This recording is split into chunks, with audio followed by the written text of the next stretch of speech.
ஒரு குட்டி morning vlog வந்து பார்க்கலாமா? இப்பதான் எழில வந்து ஃபர்ஸ்ட் டே ஸ்கூலுக்கு வந்து சேர்த்துன மாரி இருக்கு. பட் அதுக்குள்ள 1 இயர் வந்து கம்ப்ளீட் பண்ண போறான்.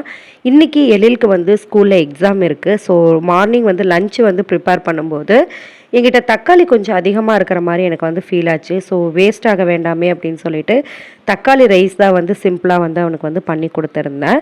ஸோ ஸ்நாக்ஸுக்கு வந்து பார்த்தீங்க அப்படின்னா, அவன் பிஸ்கெட் மாதிரி வந்து இன்னைக்கு லைக் பண்ணி கேட்டிருந்தான். சரி ஓகே அப்படின்னு சொல்லிட்டு யூனிபிக் பிஸ்கெட் தான் வந்து குடுத்துருந்தேன். ரொம்பவே குட்டி குட்டியான பிஸ்கெட் அப்படிங்கிறதுனால ஒரு 4 பிஸ்கெட் மட்டும் வச்சு வந்து பேக் பண்ணிக்கிட்டேன்.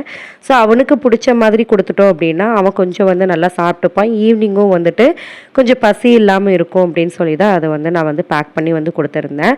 ஸோ யாருடைய கிட்டலாம் வந்துட்டு இப்ப தான் ஜாயின் பண்ணி இவ்ளோ சீக்கிரம் வளர்ந்துட்டாங்க அப்படின்னு சொல்லி ஃபீல் பண்றீங்கன்னு சொல்லுங்க. அண்ட் உங்களுடைய கிட் என்ன ஸ்டாண்டர்ட் படிக்கிறாங்க அப்படின்னு கமெண்ட் செக்ஷன்ல வந்து ஷேர் பண்ணிக்கோங்க. ஸோ ரைஸ் வந்து நல்லாவே உதிரியா செம்ம டேஸ்ட்ல வந்து வந்திருந்தது. ஸோ எழிலுக்கு மட்டுமே வந்துட்டு தயிர் பச்சடி, கொஞ்சமா பச்சை மிளகாய் மட்டும் வந்து ஆட் பண்ணி நான் வந்து ப்ரிப்பேர் பண்ணி குடுத்துட்டேன்.